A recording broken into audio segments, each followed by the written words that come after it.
Olá, pessoal. Hoje mais cedo a gente fez uma postagem sobre ecolalia e a gente deixou ali uma pergunta, né, uma provocação, se tivessem perguntas que as pessoas postassem que a gente ia tentar responder. Eu dei uma olhada ali no que o pessoal comentou e eu vou fazer uma explicação muito rápida sobre a ecolalia, porque esse é um assunto já bastante batido, que a gente sempre fala aqui na página, mas eu também vou responder uma pergunta. Tem muitas perguntas ali diferentes, a gente pode depois aos poucos ir respondendo, mas eu vou responder uma pergunta que é a mais incidente ali, né? Que é o porquê. Por que que as pessoas fazem a ecolalia? Então, primeiro, vamos lembrar que a ecolalia não é um comportamento que seja patognomônico de pessoas com autismo. Então, nós temos ecolalia em pessoas com outros transtornos neuropsiquiátricos e nós temos ecolalia também de uma forma isolada em pessoas que não têm diagnóstico de transtornos neuropsiquiátricos. Então, a ecolalia é um comportamento que tem que ser avaliado à luz de o todo, né? À luz de outros sinais e sintomas que a pessoa eventualmente possa vir a ter. Ecolalia, eco, repetir, lalia, fala. Então, ecolalia é você repetir a fala. Ecolalia pode acontecer em diversos contextos, como vocês viram ali na postagem. O primeiro contexto a gente chama de ecolalia imediata. Ecolalia imediata é quando, como o nome está dizendo, a pessoa imediatamente repete o que foi dito. Então, você pergunta para ela, aonde você vai? Em vez dela responder, eu vou ao mercado, ela responde, aonde você vai? Então, ecolalia é uma repetição ponto a ponto, quer dizer assim, todos os aspectos do que foi dito têm que ser repetidos, aspectos sintáxicos, semânticos, prosódicos, tal. Então, é importante que a repetição seja muito semelhante à fala original. Então, a pessoa pergunta aonde você vai e o indivíduo diz aonde você vai, aonde vai.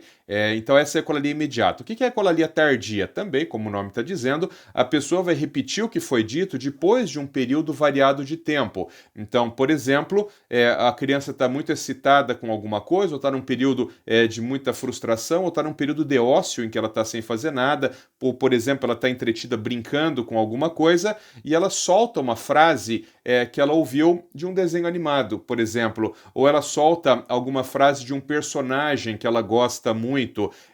Então, isso é ecolalia tardia. Tem um outro tipo de ecolalia que a gente chama de ecolalia funcional mitigada, que é também, como o nome está dizendo, é uma ecolalia que ela tem alguma função comunicativa. Então, ela é uma ecolalia tardia, a criança se utiliza de alguma coisa que ela já ouviu no passado, mas ela utiliza num contexto comunicativo. Então, por exemplo, você pergunta qual o seu nome? E ela responde, meu nome é, mas ela responde utilizando uma frase, por exemplo, de um desenho animado. Então, existe uma função comunicativa. Então, aí a gente chama de ecolalia funcional. Existe um outro tipo de ecolalia que a gente chama de parilalia, que é quando a criança repete o que ela mesmo disse. Parilalia, pessoal, é uma coisa muito frequente no transtorno do espectro do autismo, embora seja alguma coisa menos discutida, né? É aquela criança que, sabe que a mãe fala para você assim, Doutor Paulo, não é possível, esse menino fica falando a mesma coisa o dia inteiro, ele fica repetindo o que ele mesmo disse. Isso nós chamamos então de parilalia. Muito bem, para a gente tentar responder, então, a principal pergunta ali do pessoal, que é o porquê. A resposta honesta, primeira, nós não sabemos, né? Nós não sabemos exatamente por que a ecolalia acontece e nós também não sabemos exatamente como no tecido cerebral acontece esse fenômeno da ecolalia, né? Nós não sabemos essa resposta, mas existem indícios. Muitas pessoas com transtorno do espectro do autismo também nos contam sobre isso. Pessoal, eu quero fazer uma ressalva.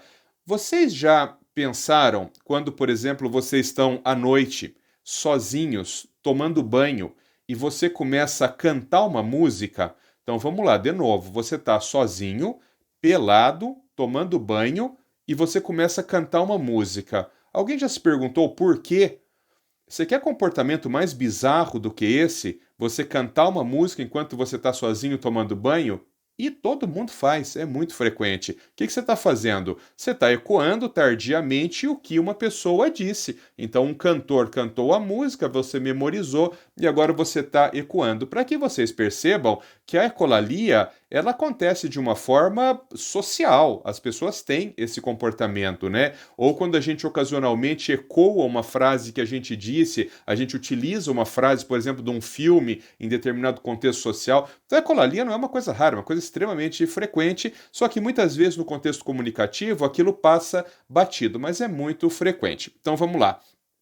Por que as pessoas se comportam? Eu vou dar alguns motivos, mas isso é muito mais complexo do que isso, né? Mas tem uma coisa que eu sempre digo aqui na página, que essa página não é a Bireme, né? Então, assim, quem quiser, na verdade, se aprofundar muito sobre um tema, precisa pesquisar sobre isso, né? Nos cabe aqui fazer uma abordagem geral. Então, por que as pessoas se comportam? Primeiro, as pessoas se comportam para ganhar alguma coisa tangível.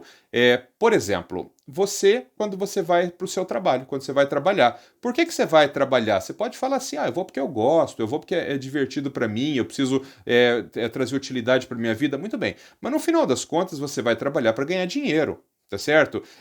Eu sempre dou o exemplo. Pegue um cara que trabalha numa fábrica, chega no final do mês e diz para ele assim: olha, eu não vou te pagar esse mês. Você pode continuar vindo? Cara, talvez o cara venha mais um mês, mas no segundo mês que você disser para ele assim, fala assim: olha, agora só que esse mês eu também não vou te pagar. Ele para de ir. Ou seja, o comportamento dele de trabalhador, o comportamento dele de ir trabalhar, dependia do pagamento, que é um reforço tangível, né? Então ele ganha alguma coisa física e ele vai trabalhar. Eu posso dizer para você assim: faça tal coisa para mim que eu vou te dar esse brinco, faça tal coisa para mim que eu vou te dar essa gargantilha. E você faz porque você ganha alguma coisa. Então esse é o primeiro motivo pelo qual as pessoas se comportam. Um segundo motivo pelo qual as pessoas se comportam, e isso é o mais comum, na verdade, as pessoas se comportam por reforço social. Então, quando, por exemplo, alguém faz um jantar para você, você come o jantar e você diz assim: linda, tava uma delícia essa comida. Realmente, olha, muito obrigado, tava muito, muito gostoso. Fazia tempo que eu não me divertia tanto. O que você está fazendo? Dando um reforço social. Aquela pessoa ficou contente porque você gostou, se sentiu alegrada, carinhada com isso e aumenta a chance dela continuar fazendo jantar para você. Então, o elogio, né, quer dizer assim, o carinho, o afeto, são reforçadores. E as pessoas se comportam também para receber esse tipo de elogio. Você pega essa pessoa que fez a janta para você e esculhamba a janta dela. Diz que, olha, isso aqui tá muito ruim, não dá para comer isso aqui, pelo amor de Deus, isso aqui não presta. Na próxima vez é muito pouco provável que ela te convide para jantar com ela novamente, né? Então as pessoas também se comportam por reforçadores sociais, para ganhar reforçadores sociais. E tem uma questão, pessoal, que essa é a mais complexa, que as pessoas também se comportam para auto-reforçar o seu comportamento. Então, lembra quando eu falei lá da pessoa que está pelada à noite tomando banho e começa a cantar? Se você entrar no banheiro e perguntar assim, por que tu está cantando? Ela vai falar para você, porque eu gosto. O que significa o porquê eu gosto? Isso reforça o meu próprio comportamento e eu continuo me comportando dessa forma. Então, isso também é um motivo pelo qual as pessoas se comportam. Por que saber isso é importante? Porque tem tudo a ver com ecolalia. Quando a gente fala sobre ecolalia imediata, ou seja, a pessoa fala e o outro sujeito repete, normalmente o que acontece é um outro fenômeno que a gente chama de fuga, né? O que é a fuga? Você faz uma pergunta para alguém e essa pessoa não sabe a resposta, aí ela ecoa o que você falou. Vou dar um exemplo. Vamos supor que você não é médico, não entende de metabologia, nada. Aí eu pergunto assim para você: cara, me explica aí como é que funciona o ciclo de Krebs nas mitocôndrias.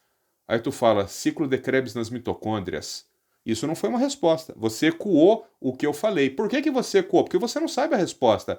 Se eu pergunto para você, me fala aí como é que funciona o ciclo de Krebs nas mitocôndrias, e você imediatamente começa a responder, você começa lá, olha, o ciclo de Krebs está relacionado à geração de energia intracelular, coisa e tal, você não ecoou, você deu a resposta. Mas se você não sabe, você ecoa. Então, muitas vezes, a ecolalia imediata está relacionada a isso, a você não ter uma fala funcional adequada para manter uma comunicação. Uma outra questão, quando você chama alguém pelo nome, por exemplo, imediatamente se estabelece um fenômeno que a gente chama de troca de turno. Então é assim, ó, eu estou aqui fazendo uma coisa, aí alguém me chama, Paulo. Quando eu olho para essa pessoa, o que imediatamente eu fiz? Eu joguei o turno para ela. Eu devolvi o turno, né? Quer dizer assim, você não precisa fazer assim, ó. Eu estou fazendo uma coisa, a pessoa fala, Paulo.